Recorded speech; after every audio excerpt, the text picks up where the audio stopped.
Thank you for joining us today. World Kidney Day is observed every year on the 9th of March. This year, the theme is Preparing for the Unexpected, Supporting the Vulnerable. My name is Hannah, and with me on the show today, I'm joined by Dr. Akhil from Bangalore Baptist Hospital. Dr. Akhil is a seasoned nephrologist and transplant physician. He has rich clinical experience of over 9 years in managing patients who have kidney related ailments and patients who have undergone kidney transplantation. He is skilled in cuffed and uncuffed catheter insertion for dialysis, can perform renal biopsy and manage hemodialysis, CAPD, and CRRT patients. He is also trained in ABO incompatible renal transplantation. Prior to joining Bangalore Baptist Hospital, he was working as a consultant nephrologist at MIOT International, Chennai. He is an avid researcher and is the author of many research papers and articles published across various platforms. He is dedicated to offer the most advanced and timely interventions that will help the patients lead a healthy and wholesome life. Thank you, Doctor, for joining us on the show today. Thank you. Thank you for giving me an opportunity to come here. Thank you. Doctor, my first question to you is, what is the function of kidneys in the body? Kidneys are one of the wonderful creations um, by the Almighty. Uh, they maintain the homeostasis in the body. For a layman, the homeostasis is they tend to maintain the fluid level in the body. They will remove the excess fluids from the body. Then they maintain the mineral levels in the body, that is the calcium, phosphorus, and others. The salts in the body, which are very essential, like your sodium and potassium. These electrolytes, we call them as electrolytes, not the salts, we call them as the electrolytes. These electrolytes are very important in the normal functioning of the body. Like if you have potassium, it has to be within a certain range. Both hypo as well as hyperkalemia. We call it when the hypo is when the potassium levels go down, and hyperkalemia is when the potassium level goes up. Both can cause the heart to stop. So your potassium needs to be in a particular range. So this function is mainly carried out by the kidneys. Additionally, they also do the waste materials, particularly the nitrogenous waste. They remove the nitrogenous waste from the body, and they also have a very important function in maintaining the normal blood levels. That is, they produce an important hormone called erythropoietin, which maintains a normal hemoglobin level in the body. So I have outlined the gross functions of the kidneys, but there are many other things which a kidney also does. So, how would I know if I have a kidney disease? Well, the problem with kidney disease is until you reach a advanced stage of kidney disease, you won't get any symptoms. So you won't be knowing that you have a kidney disease. Many of the times it's a shocker to the patient that when we tell them that your kidneys are not working, unless the initial stages. So we divide the kidney disease into 5 stages. So initial 1 to 3 stages, patients will be almost asymptomatic. And only when they proceed to an advanced stage of kidney disease do they manifest symptoms. Well, the common symptoms when they have an elevated advanced kidney disease will be like they will start with swelling in their legs. Then they can have accelerated hypertension. The pressures will be high, which can lead on to blurring of vision, headaches. They can have decreased appetite, easy fatigability. They will not be able to do their routine activities. They will be, and they will also have other urinary symptoms like passing urine in the night, what we call as nocturia. So these are the common symptoms they manifest with. But these are all at an advanced level. So most of the time, the kidney disease is picked up when they do during some other test. They go for some health checkup, or when they have some other illness. When they do their blood test or urine test, that's the time when the kidney disease is detected. So there are no symptoms as such. Initially, yes. Initially, yes. So, what are the common causes of a kidney disease? The common causes in the adult age group, majority is diabetes. 30% of your kidney disease is because of diabetes.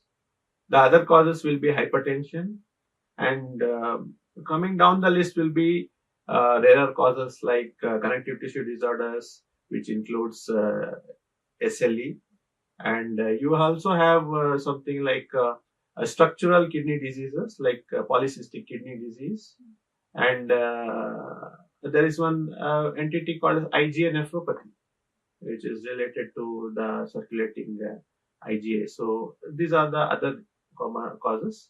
But I would like to stress that the most common cause why we are facing such a large number of patients requiring intervention for or who are getting detected for kidney disease is because of diabetes. Diabetes is, and the other point, since we are from the subcontinent, what we see in India is the people in the West, they're having the complications due to diabetes at a much later part of their life, when they are in their 60s. But what we are seeing in India is we are seeing the people having diabetes early in the third or fourth decade, and then and they are facing the complications in their fourth or fifth decade. So that is, when they are in the prime of their life, when they are the workforce, these are the people what we are seeing in India who are getting affected by these diseases. So, when a person is diagnosed, what is the treatment that you recommend for a patient? So, the treatment of kidney disease, it depends upon the type of kidney disease. Okay.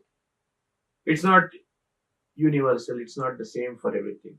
It's a kidney disease is a group of diseases. It's not a single entity. It's not something like, okay, malaria, this is the treatment, dengue, this is the treatment. No, it comes under a group of diseases. So the treatment for all the diseases, the various sub-entities in it will be different. You have an acute kidney injury, then you have a chronic kidney disease. So when we have the acute kidney injury or acute kidney disease, so depends on what is the illness which has caused the disease, which has caused the impairment of the kidney. So many of them, if you have any of the diseases like diarrhea or severe sepsis, these all diseases, they cause something called as pre-renal AKI, pre-renal acute kidney injury. So many of the people, they have this notion that, okay, doctor, that one of my neighbor, he had a kidney disease, and he underwent a couple of dialysis, and now he is totally fine. He's come out of all that and he's totally fine. He's doing a normal disease. So now when we suggest to somebody that, no, you are having a chronic kidney disease, your kidneys have gone into an advanced level of failure from which you cannot recover. So there is this misconception. They're trying to club the acute causes which are reversible to the chronic causes which are not reversible. I think if people take away only this message, that you need to understand what is the kidney disease you are suffering from, and based on your kidney disease, the level of failure, okay, you might your kidneys might bounce back to normalcy, or you may have a chronic decline. The CKD is a process of chronic decline. It's not a one-stage disease. And then once you reach the stage of CKD, you have again 5 stages in that. So it depends on the disease you are suffering from. So and the treatment will be based on the diagnosis, what is the impairment, what level of impairment, what is the underlying process you are having. So, when do you tell a patient that their kidneys have failed? Is there a particular point when you say, so is it a total complete stopping of the functioning of the kidneys? Is that what we understand?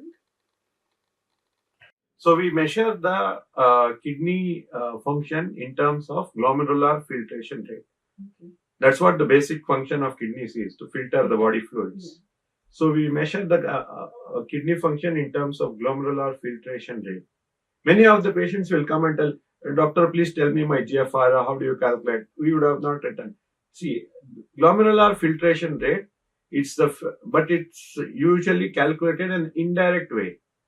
Okay? By the blood tests we do, by the creatinine, by the urea we do. From that, we have mathematical formulas through which we calculate the glomerular filtration rate. So, when the normal GFR will be anything between 90 to 120. So, that will be a normal GFR.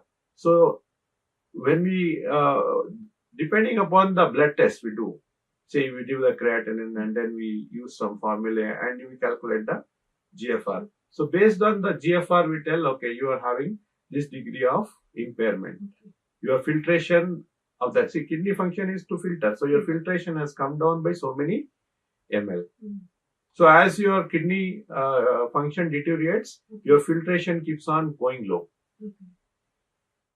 So, a follow-up question on that is the treatment, dialysis or a kidney transplant. So, when does a doctor recommend to a patient to have dialysis or a kidney transplant? Yeah. So, now what I mentioned is the glomerular filtration rate. So, based on the glomerular filtration rate, so we have 5 stages of chronic kidney disease. Once the patient reaches the 5th stage, that is the GFR is less than 15. Okay. When the patient reaches a GFR of less than 15, from then on, it depends on his symptoms.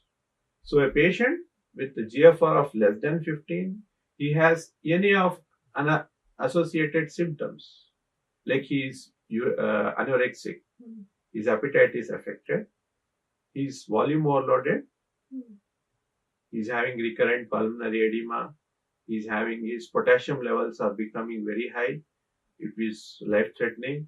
So any of these symptoms, you have uncontrolled hypertension, you have anorexia, you have hyperkalemia, volume overload, any of these symptoms, plus the patient is GFR is less than 15. That is the time we offer them.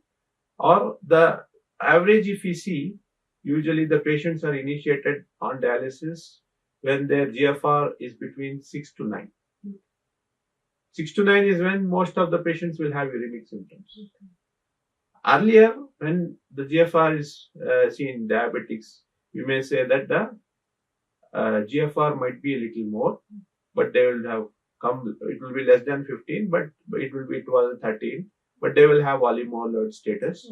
So that's fine. But what you need to understand here is dialysis is different for a patient who is on chronic kidney disease, who has progressive decline in his kidney function, and he will not recover, versus a patient who has some acute impairment of his kidney function.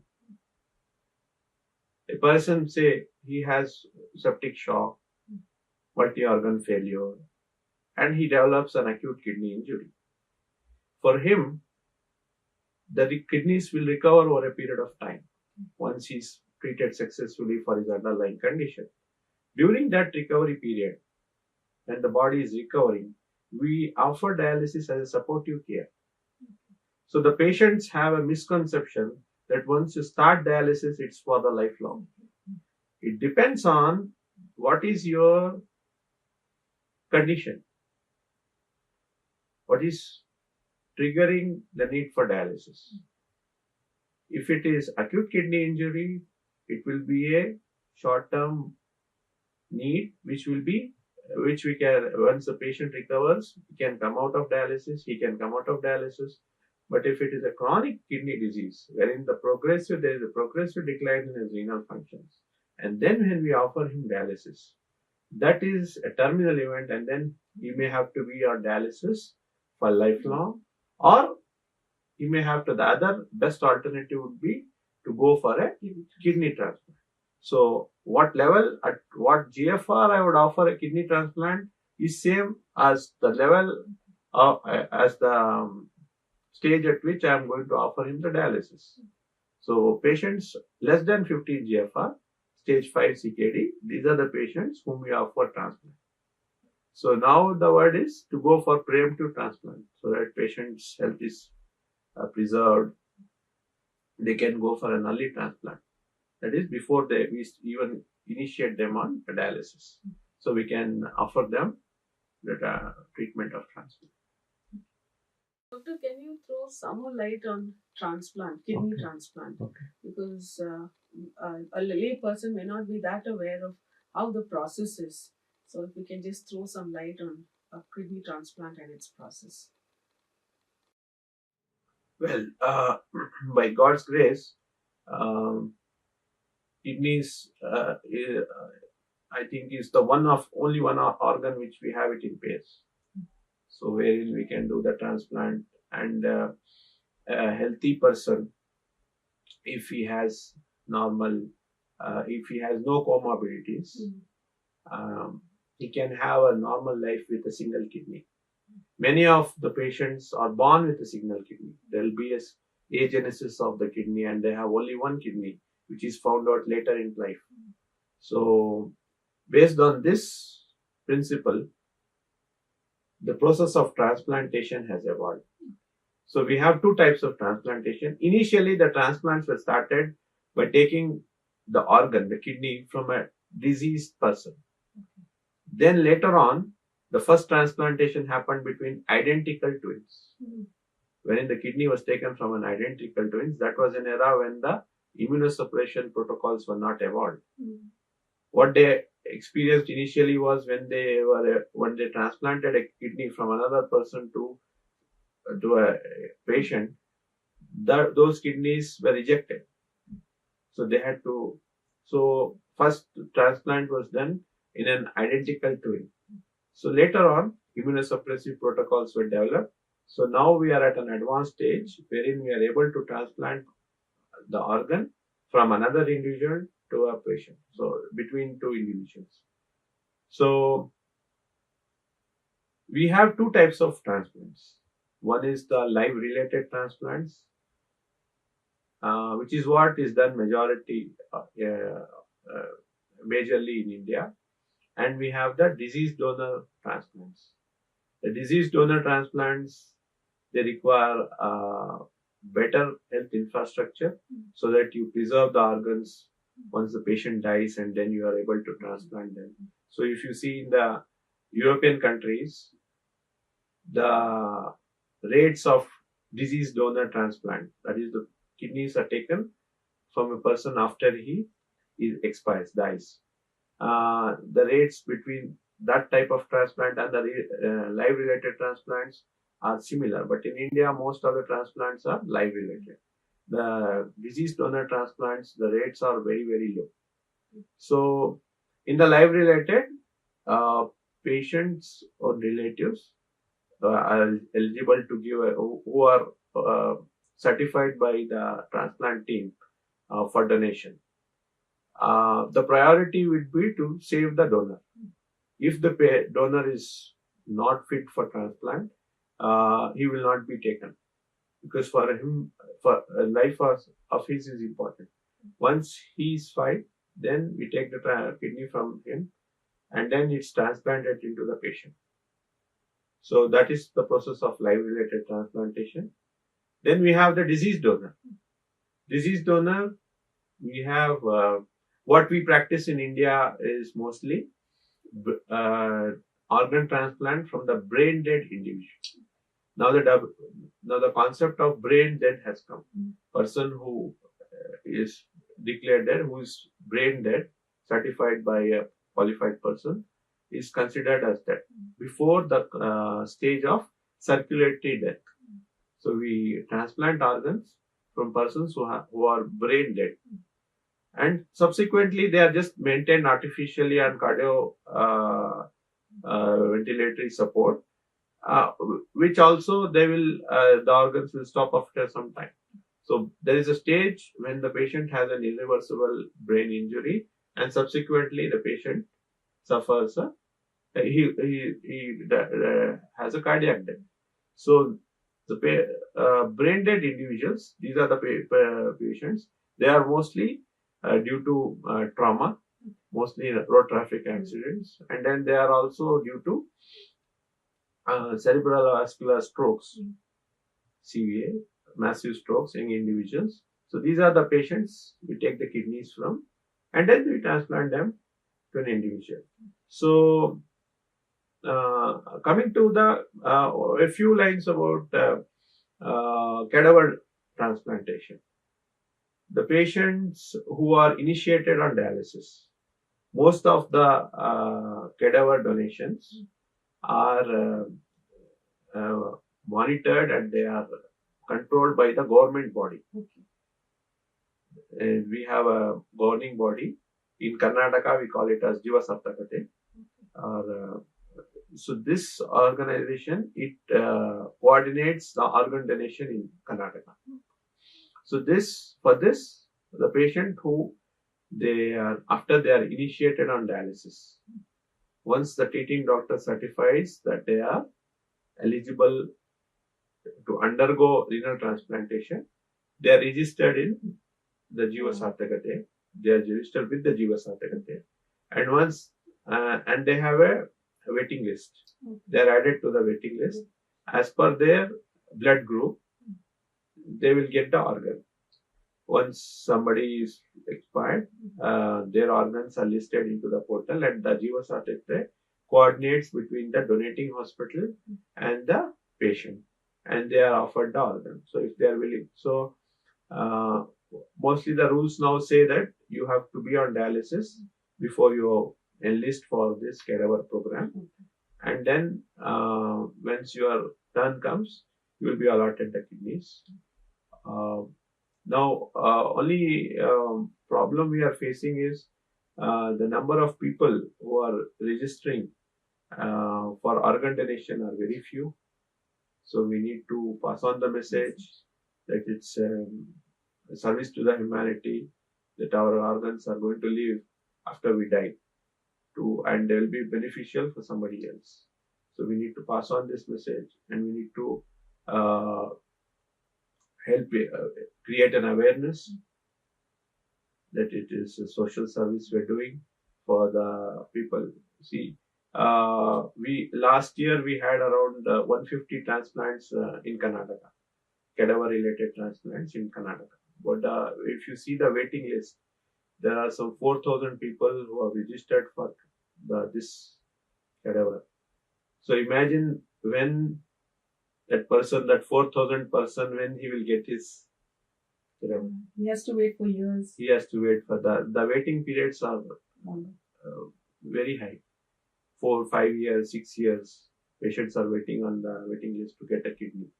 So we need to create awareness so that more people donate the kidneys of their near and dear ones. I know it's a period of grief for them, but at those times also, if we help the humanity, I think that would be great. Thank you, doctor. Very useful information to our listeners. So, coming back to our how do we keep our kidneys healthy? So, what foods should I avoid? What foods should I take in to maintain a healthy kidney? Okay. So the most common causes now what we see is the non-communicable diseases. That is the diabetes, hypertension. So anything which will help me stay away from diabetes, anything which helps me stay away from hypertension, it's good for my kidneys. If the people understand this, it is a slow process. it takes over, the process takes over a long amount of time. It's not a, it doesn't happen immediately. Since it doesn't happen immediately, it's not something like an allergic reaction. So why people stay away from foods for which they are allergic is the reaction is immediate.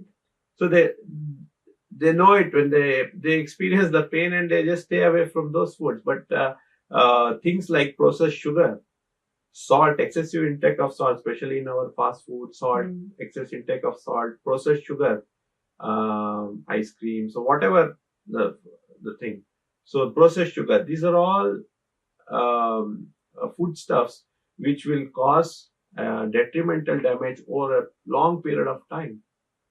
So that's the problem. We are experiencing these diseases. So anything we have to, which will help me avoid diabetes, especially if I am vulnerable. See, the issue is not all people are vulnerable to diabetes. It depends on their genetics. So if my parents are diabetic and I am having my BMI is increasing, so these are the situations where I may end up being a diabetic. So foods which I can avoid to control my BMI, to control my diabetic status. So these are the things I should avoid. Then the thing is, salt is very important. So if you control your salt intake, most likely you will be saved from hypertension. But again, it depends on your genetics and your other factors. But still, salt is this thing. And once you have diabetes or hypertension or kidney disease, now the person who has a chronic kidney disease, his diet is different. That's most important. Now you have a kidney disease. So now you have to prevent it from progressing. So what you need to do is, so the category of foods will be, the restrictions will be more when you have a kidney disease. When you are stage 1, 2, 3 kidney disease. So you need to be careful with your foods, what you are going to take when you are having this. So what we recommend patients is, when you are having chronic kidney disease, you have to be careful with the, number 1 is the fluid intake. Number 2 will be low protein diet. Okay. So based on the GFR, you can consume up to 0.6 gram per kg body weight to 0.8 gram per kg body weight of protein intake per day.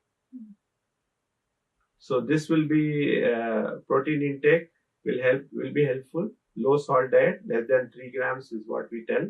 And then foods like which are rich in potassium, especially the patients who are having advanced stages of CKD. For them, they need to avoid foods which are rich in potassium, like coconut water. Then we tell them to avoid citrus fruits. We tell them to avoid dates and all the foods which have rich potassium content in them. So they need to avoid fruits and vegetables which are rich in potassium content. So this is very important for the patients who are on chronic kidney disease. Doctor, the theme for this year is preparing for the unexpected and supporting the vulnerable. What is the unexpected event and we must be prepared for? And in what way can we support the vulnerable? Yeah. So the context of this theme is the COVID-19 pandemic. Okay. We were not prepared for this, and suddenly we had this pandemic which affected almost the whole of the population, and most affected were the patients, the chronic kidney disease patients who need to go to their hospitals, who need to go for specific treatments like dialysis regularly. See, we all, the dictum was to avoid going to the health centers. But patients who are on dialysis, they could not afford to do it. They had to visit the healthcare facility, come what may. So this made the team is to prepare for unexpected events like this, which is going to um, uh, which can affect the vulnerable, like the patients who are on dialysis, because they were forced to go visit the health centers during the pandemic. Many of them ended up catching the disease. So we need to anticipate. It might not only be the dialysis, I mean the COVID-19. It might be an unexpected earthquake. It might be any natural calamity. It can be anything which will hit us suddenly. So, and other point of this is the context of this theme. I would like to add that most of the kidney diseases, unless you are doing some regular health checkups, if after say you are 40, after you cross 40 or 50 years of age and you are doing regularly, as I mentioned before, the symptoms are very few. So the disease has missed at the early stage. So this is the unexpected, which we can prepare. We can do our regular health checkups, and we can pick up. I mean, we will be able to diagnose our clinical conditions at a much earlier level, and we can foresee the uh, complications and try to avoid them. We've come to the end of the show, Doctor. Any final words of advice or recommendation to our listeners, our viewers?